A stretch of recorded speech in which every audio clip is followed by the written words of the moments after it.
Okay, now we're officially recording. Okay, so this particular session, we're going to continue now with the Lemon leadership style, because what we're doing is we're looking at how we can become better people within ourselves. Okay, what does it take for you and me to be the next level person, and how does it actually work from there? And I was so chuffed today to be listening to, and I spent an hour at a very recent interview. I think it was maybe done like last week or so. And it was an hour interview that Eric Worre did with Jessie Lee Ward. And it was so beautiful to hear her, you know, how she started out in network marketing and where she is now today. And she's been in network marketing now for 9 years. So I just want to say and encourage all of us, 9 years in network marketing means that you and I, and for the first 5 years, 2015 was the first time that she actually met Eric Worre well, she didn't actually personally meet him. She attended the GoPro for the first time in Las Vegas in 2015. 2017 was the first time that she met Eric Worre, and he changed her life from that moment onwards to becoming the person. So in the last 3 years, she's escalated her business to where it is today. So it's never, you know, the only time in network marketing, as they say, that you can fail is if you give up. And you know what? I'm not one that gives up very easily, so I'm just going to keep going. Okay, so thank you guys for hopping on this evening. I am sorry that some others are not on, but it is what it is, and I can't take responsibility. I just want to push my laptop a little bit further back, but I just don't want to push it off my desk. So let us carry on where we left off, and let's just do some recapping. So I'm going to share screen here. Share screen. And okay, let's move on. Super. So remember when we had a look last time at what Lemon is, what the Lemon leadership types are, how do they actually work? And we said that Lemon was the acronym for, Lemon was the acronym for the various different types of things that we could be there. I think I'm using the wrong terminology because Lemon is lemon, okay? But the L stood for luminary. All right, so the luminary, and the luminary lives in the world of ideas, and they have a tendency to always ask the question, why? Why should this be done? Why should that be done? Why shouldn't we be doing that? And always that long-term visionary. Your E was for your entrepreneurs, and they live in the world of opportunities, and they ask the question, why not? Now, I've learned to develop the skill to become an entrepreneur, but as a leader, I'm definitely not an entrepreneur, okay? Entrepreneur and luminary were both my very, very, very low ones. Can you believe it? So they asked the question, why not? Why can this not be done? And I've actually learned quite diligently in network marketing to make sure it's going forward as an entrepreneur. So the skill you can still learn, but it doesn't mean that it is where you actually function, okay? Then M is for manager. They live in the world of systems, and they ask the question, how? How should this be done? How should that be done? And that's why I can't function unless I've worked out the how for myself. And then that's why I go into a deepest, darkest Africa, and I kind of disappear on all of you until I've worked out the how, and then I can come forward, and then I start sharing the how, and then you have other managers that come on board, and they share a little bit more on the how, which is really cool. Then you have your O, your organizers. They live in the world of tasks and issues, and they will always ask the question, what? What needs to be done now? What must be done? What do you want me to do? How do you want me to do it? All those kind of things, okay? So always living in that space of what. Then you've got your networker, and your networker lives in the world of connections. The world of connections, and they will always be asking the question, who can I connect with? Who can I connect with? Who can I actually make sure that I have connected with? Who can I utilize to do this? Who? Okay, sounds much like an owl. But these are your 5 Lemon leadership types. That's what we're looking at, and we're going to wrap up the session. So last time we had a look at the various different types of challenges that they face. We looked at how they actually, if you can't remember, grab the video and rewatch it again, because it's really going to be worth your while. We looked at their strengths and that kind of thing as well. So what we're going to be looking at today is how they communicate, because each one of these leaders communicates so differently in different ways. Okay, so let's have a look at how they communicate. All right, so how the luminary communicates with content. Their content is going to be focused around ideas. Okay, so that's where they're going to function most, and they're going to function most in that space of ideas, and that's what they love to do. Then the entrepreneur, how they deal with content, and the content will come around opportunities. Your manager's content will more than likely be around processes, policies, procedures, systems, that kind of thing. Your organizer is going to come through crisis issues. Okay, so whatever's the thing on the table at the moment to deal with, that's the talk of the town. That's what they will be talking about. That's what they're going to be doing.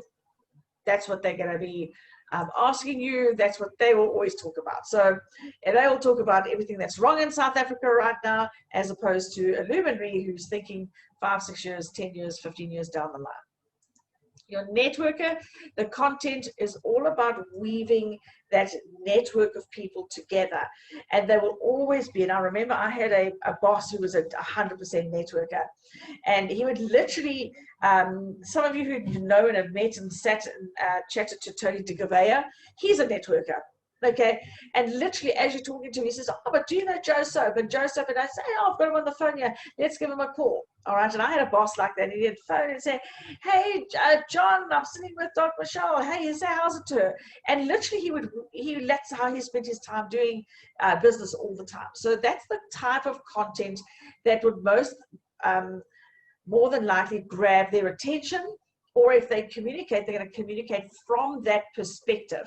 Okay, so it doesn't mean it's right, it doesn't mean it's wrong. So even if a luminary was communicating to a manager specifically on policies and procedures, he would come up with ideas to make those policies and procedures better, which would actually upset the manager. All right, because the manager's already got it all organized and set in place. So be very careful when you do step into each other's toes. So for example, an organizer could then start seeing there's a whole lot of opportunities that they think need to be done, and then that what they start doing is, because they're under emotional pressure, they start forcing opportunities down onto entrepreneurs, and entrepreneurs are saying, hold on a second, I'm already busy with my opportunities, I don't want to be doing it. So we can offend each other so be very careful on how we communicate these different things and where we communicate them from.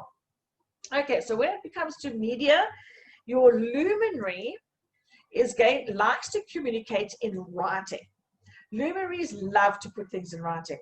They love to write it down because the idea needs to be documented. Now, the other day, my husband has books upon books upon books of A4 black hardcover books.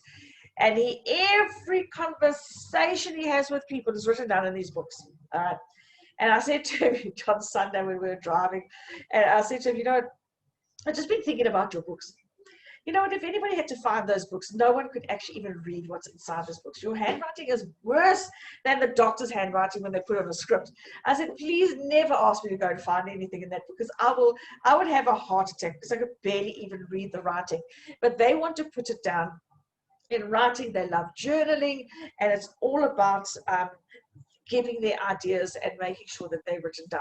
And he often says, oh, I can't wait to go write in my journal. Oh, Michelle, you need to journal this. No, I don't need to journal it, okay? It's your need, not mine. So entrepreneurs, how they like verbal proposals, because they don't like things in writing. Let's talk about it. Oh, my network entrepreneur boss that I used to work for, oh my heaven, how he disliked immensely. Okay, yeah, Keith, it's worse than shorthand. Shorthand at least has some sequence you can follow. Docs writing you can't follow at all. So they like verbal proposals, and you know what? When you shake hands with a genuine entrepreneur, it's done. Okay, they don't go back on their words. So people who go back on their words when they want verbal proposals and they don't want to put things in writing are not generally true entrepreneurs. They're just taking a chance because they don't want to put things in writing. Okay, your manager, what they like is they like everything to be documented. Okay, so it's they like memos, they like meetings, they like also things must be put in writing. They don't mind if it's typed out, but they like their agendas, and everything must be written down. Okay, everything must be documented correctly. Okay, so that is your manager and how they like to be written to. So a manager, you can quite easily type a WhatsApp message to them, or you know, that kind of thing. Whereas an entrepreneur not really happy about WhatsApp messages, that kind of thing. They would prefer a verbal proposal. Okay, so that's the difference, big time, between the two. Then, of course, your crisis people, verbal, cell phone, anything that can get somebody to listen to them immediately now and listen to what problems are going on and how they do. So that's their form of communication, the way they love to communicate, the way they love to have things done for them. So with an organizer, you can always hey, cell phone, but don't type too many text messages, because they are so stressed and they're so busy trying to sort out crisis issues that they don't read properly. So when you do communicate to them, you need to check understanding, make sure that they know what is actually going on. So that's quite important with an organizer.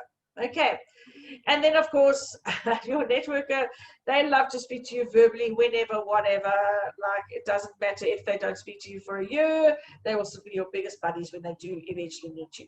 Okay, so that's the difference between them all and the type of way they like to be communicated to.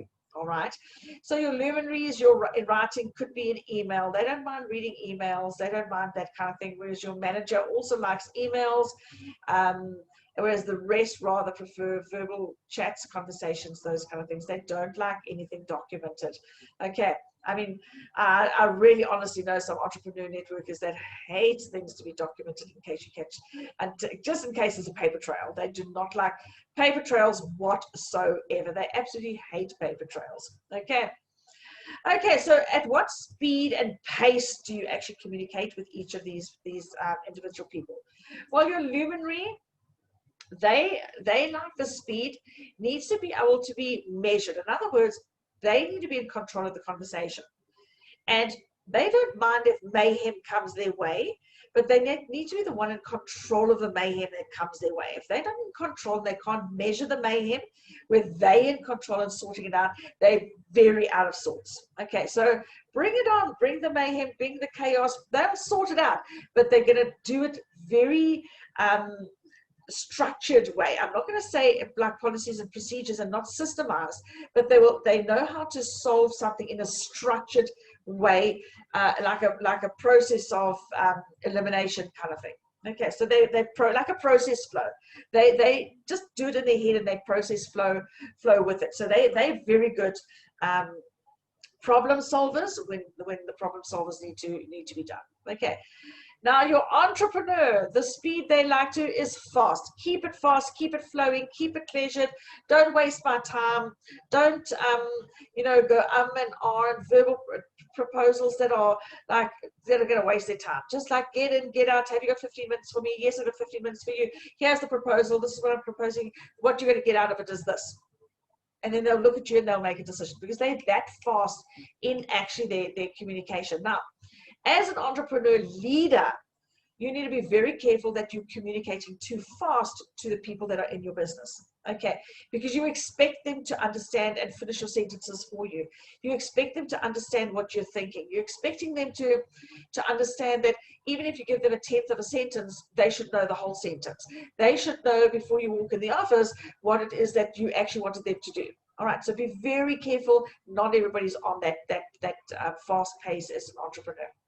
Managers, okay, deliberate. Do not communicate to me unless it's necessary to communicate to me.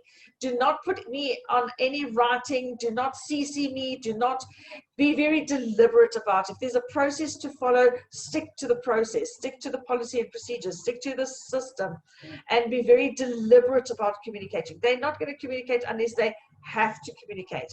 So with a manager, needs to be, I've just recently told a group of people, like, guys, stop CCing me on all your things. It's overwhelming. I can't be doing it. And besides, that's not the policy and procedures. Go follow this, this, and this. All right.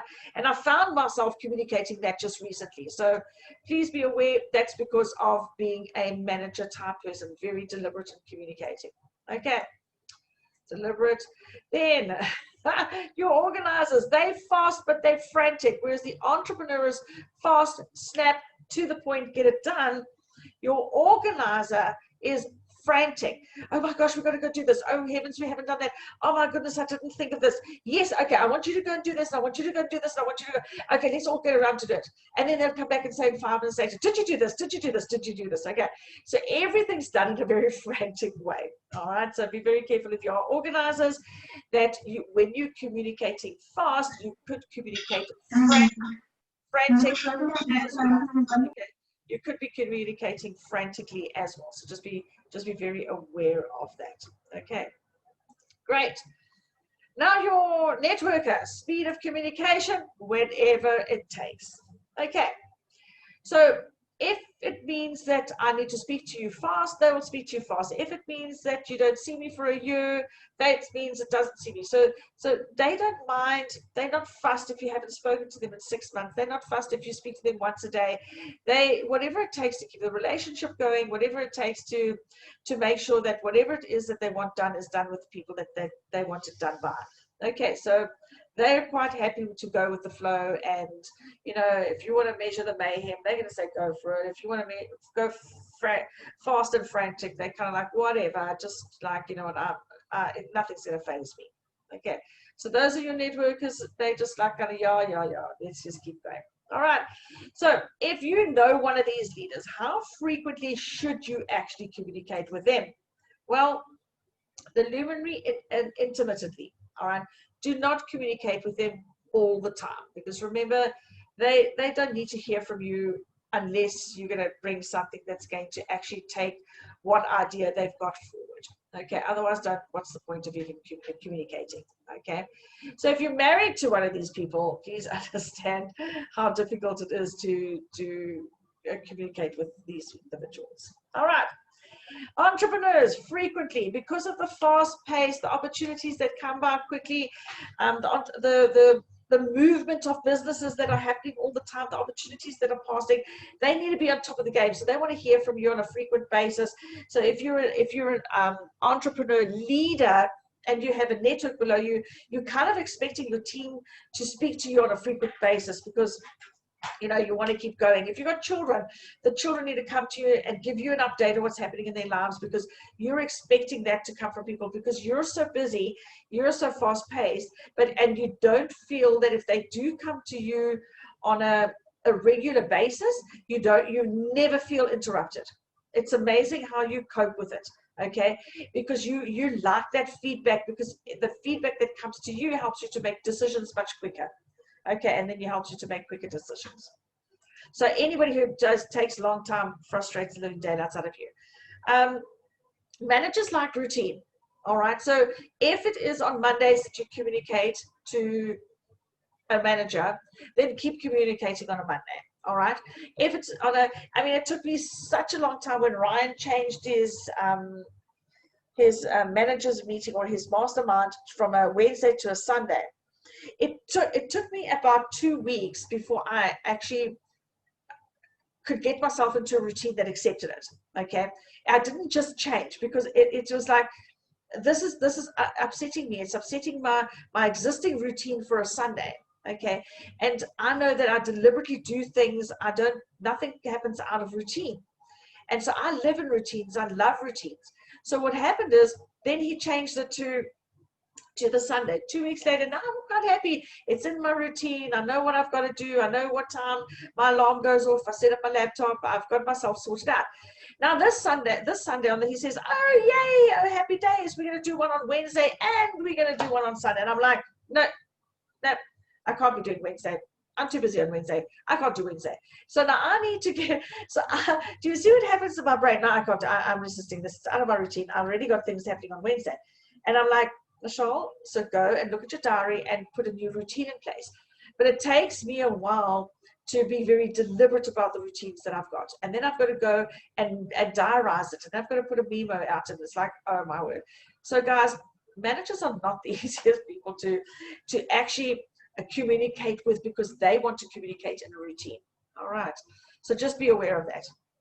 This is one of the reasons why I, as a networker, have installed in my business, please don't just pick up the phone and phone me. I can't do that, because I have things that I'm doing at certain times. I will not answer the phone.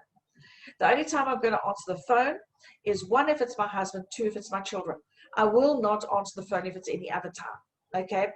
Yeah, Wednesday nights are night off. You see, now I'm going to go work that one out, Vilma, and try and see, where do I fit Ryan in, and do I want to fit Ryan in, or do I just stick to Sunday? So yeah, I'm working it out.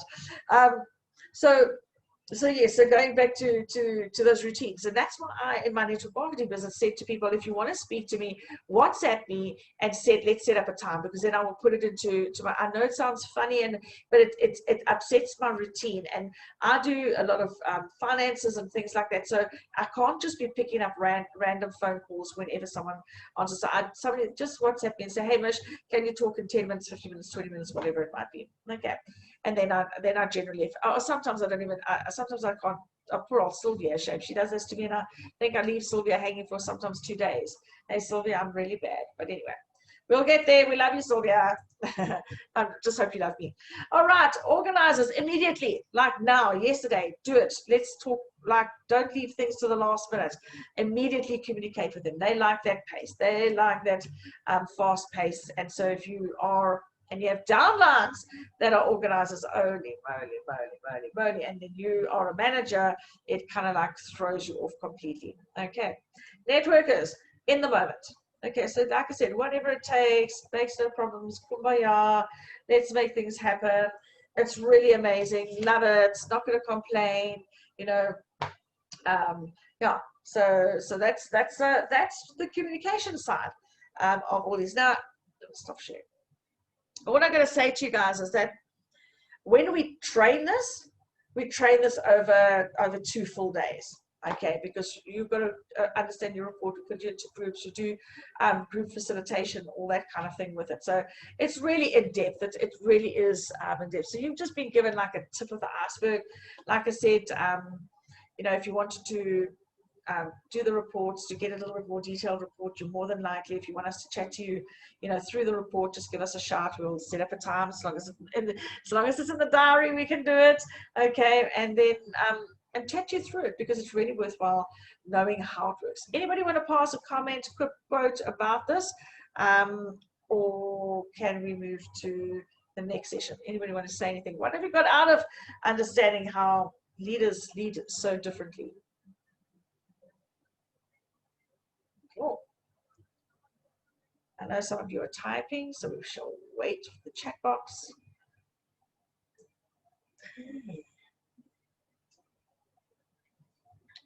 Super. Okay. Not a word of a lie. Yep, not a word of a lie. It's absolutely so accurate. It's actually frightening. Super. Okay. What I'm going to do now, and I thought of stopping here, but the next session is just such a beautiful, practical thing to handle, and it's actually really pretty cool. So I thought I'd just go straight into it, and that is how do we master our emotions, and how can we get follow a process.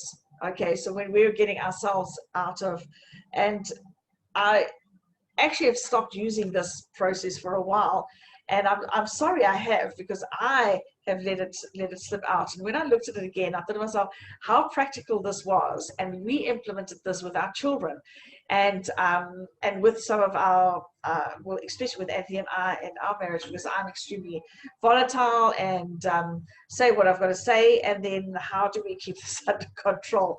So yeah, so I found it very helpful. So I thought, let's just go through that little bit of a session and leave you with a nice, really super cool tool to use. So let me share screen again. Okay, and basically it is Okay, mastering our emotional. Okay, so I hope, oh, let me share screen with sound because this is a pretty cool clip. Some of you will associate with it, so I'm just going to share screen and I forgot to put my sound on. Share screen, yes. Okay.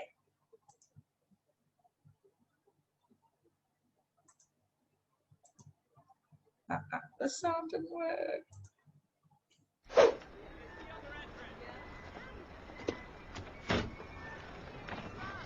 Excuse me.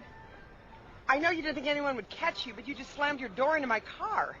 The least you can do is say you're sorry, lady. You don't have to take that tone. It's not like I'm hurting your resale value. Ain't that.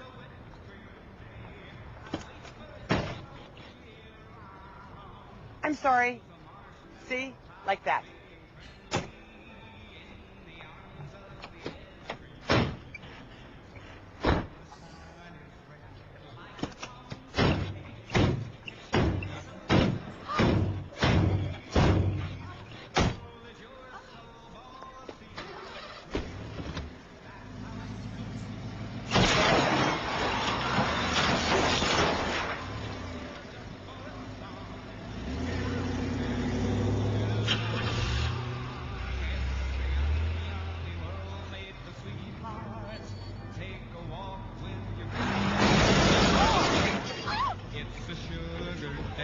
What if spring is late and winter it's a marshmallow world?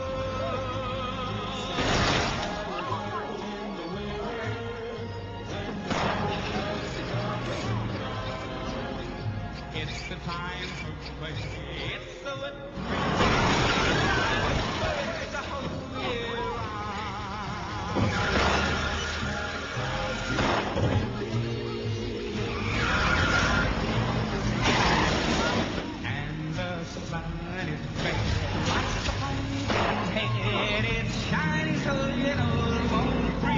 Always not the answer.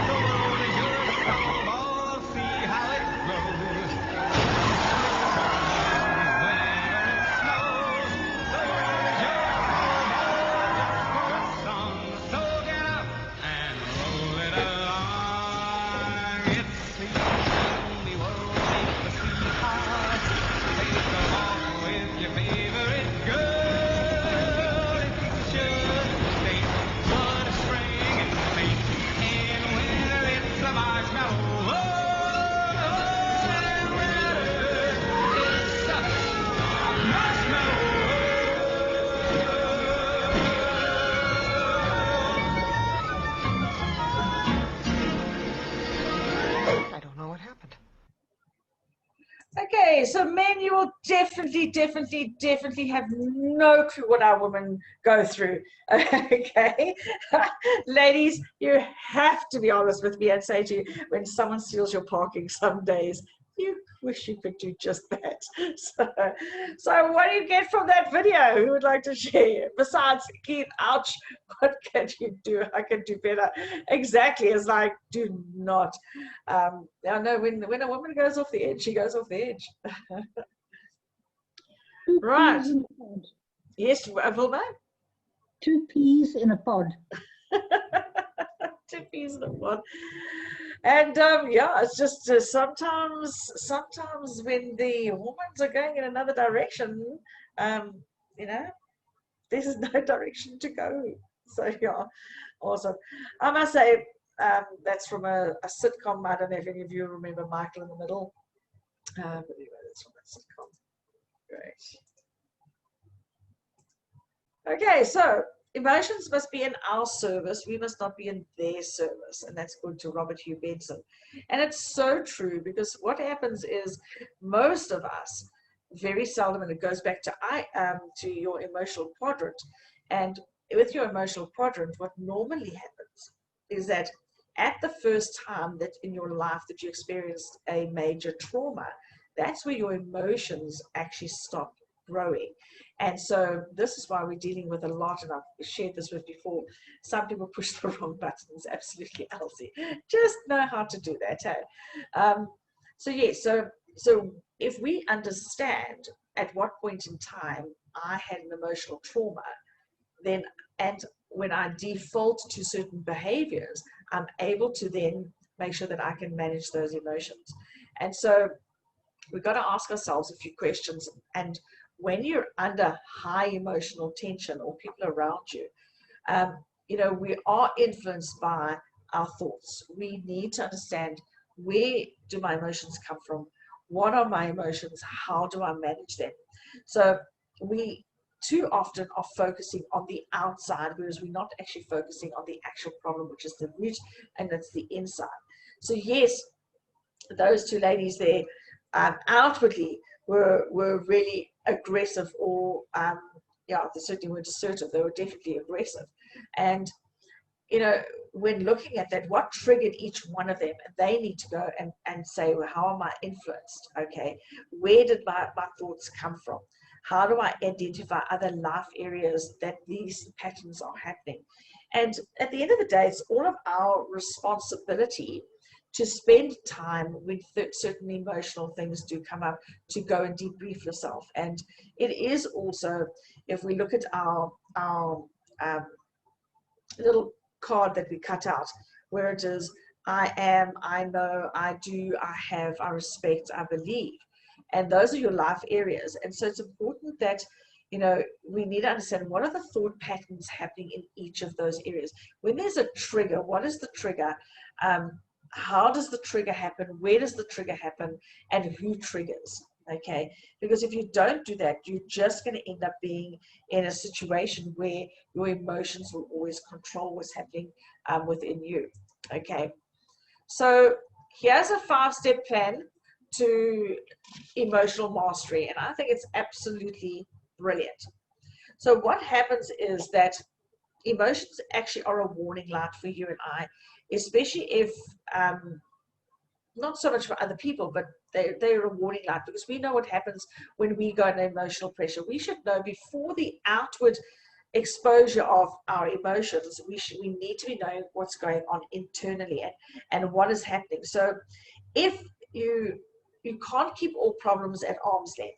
So we need to start saying, how do I deal with it? Because if I don't deal with it, it's still a problem. And so and introverts, extroverts will deal with these completely differently, and we understand that. So when we're going through a process, and many of us have heard this before, where our parents have actually told us, take a deep breath and count to 10. Okay, I'm pretty sure your folks told you that. My 5-year-old tells me counting does not work. That's because she hasn't done the rest of the steps, Elsie, and that's why counting does not work on its own. I totally agree with her. Okay, but that is where it starts. It's got to start at that point in time, because when it does start there, when we count, it starts giving our brain time to reflect. So when we ask a person to count to 10, what we should be saying is, you need to stop. Okay, stop and take a breath. You see, it's not the counting to 10, it's the stop, breathe in and out, then count to 10. Because you can tell me, Michelle, count to 10. Okay, 1, 2, 3, 4, 5, 6, 7, 8, 9, 10. Like, okay, now get on with it and do it.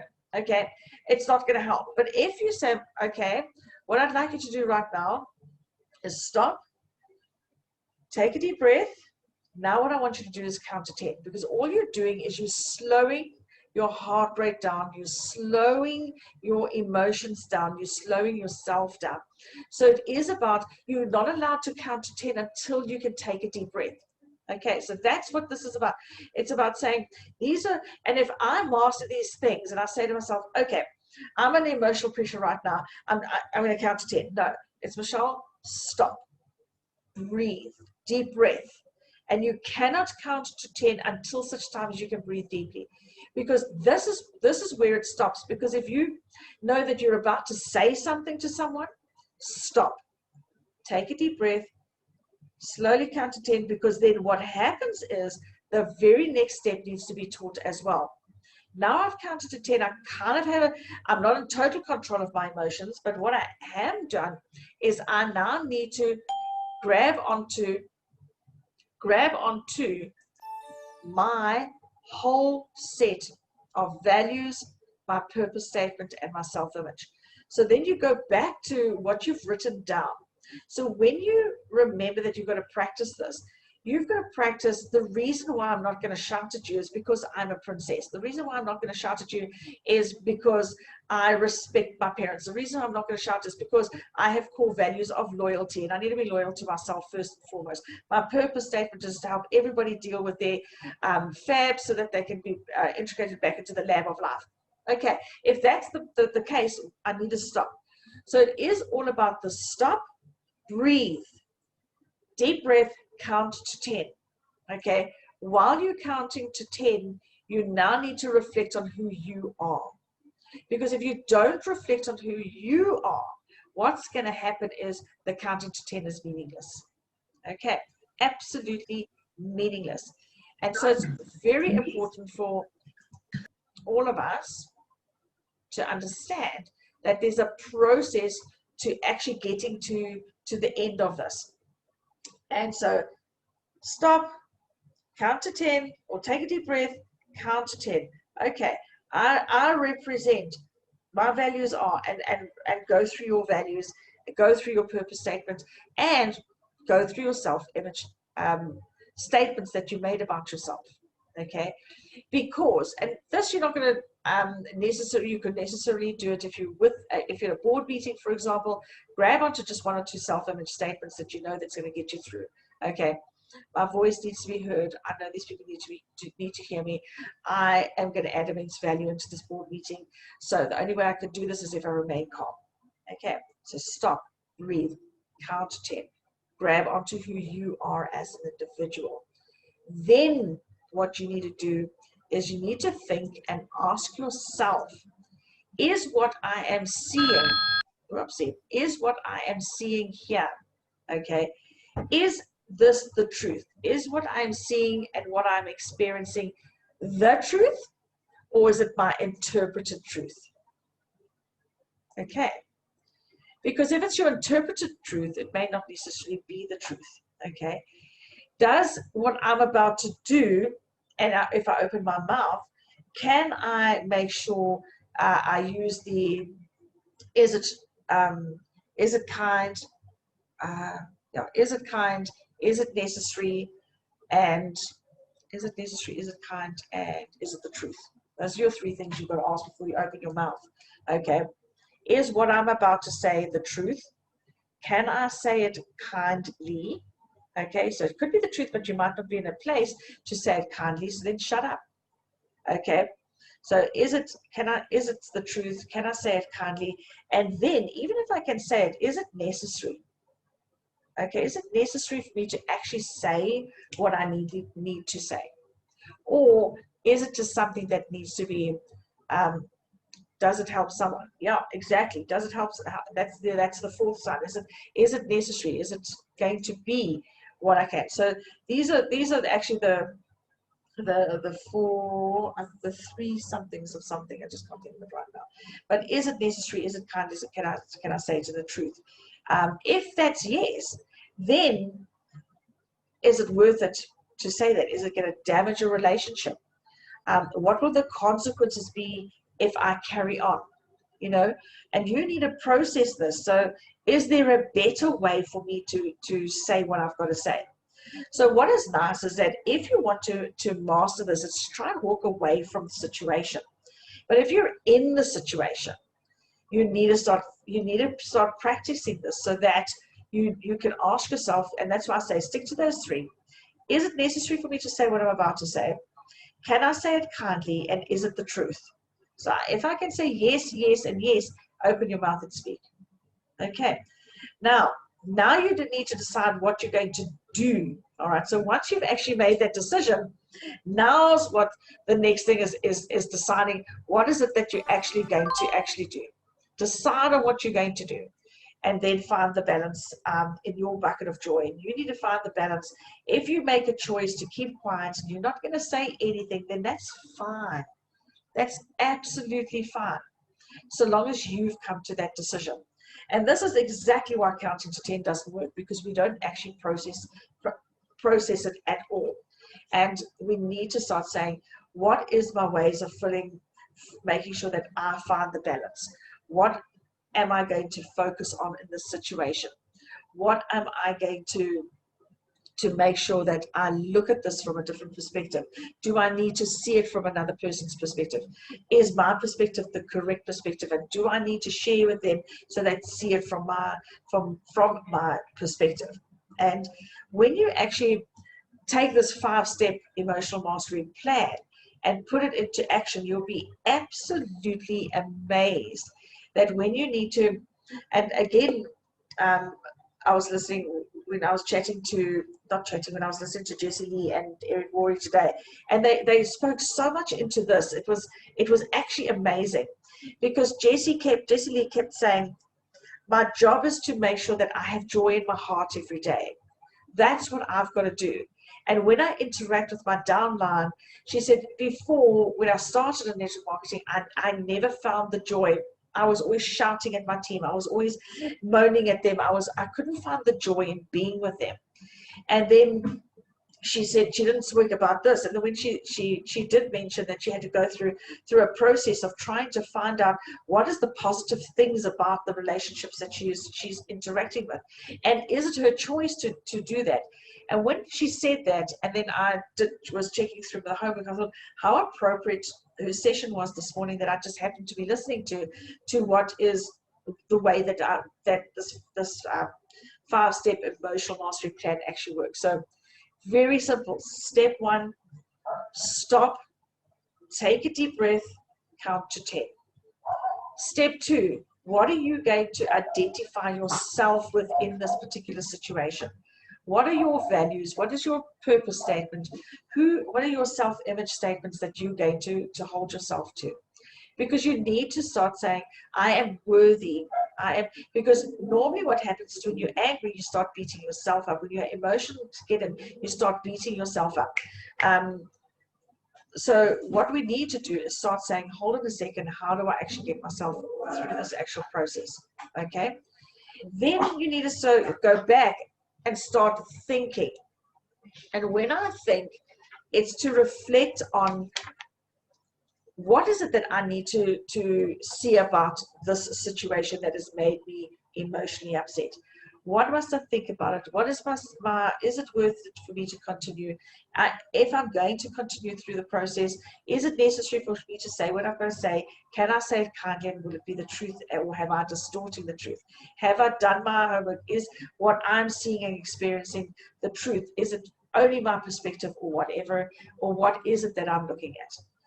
Then you need to decide what you're going to do, okay?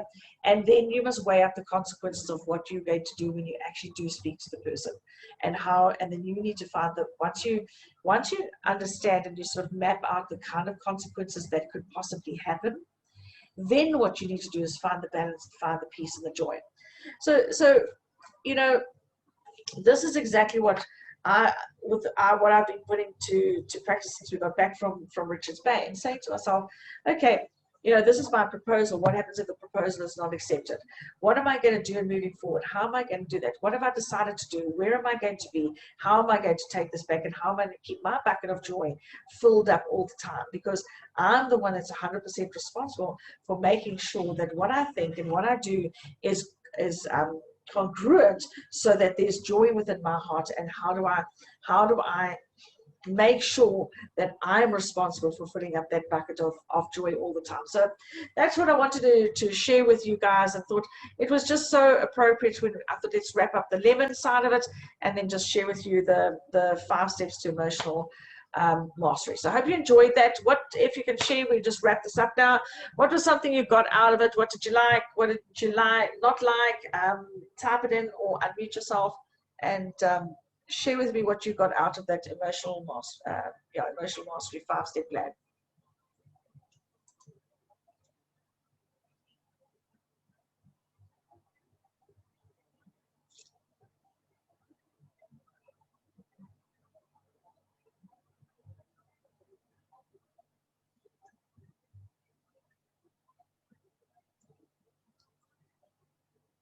Thanks, Bethany. I agree. It's such a beautiful way of looking at how one can actually process yourself, because so often we do get ourselves emotionally, or we don't know what it is. And sometimes you don't want to talk to anybody about it.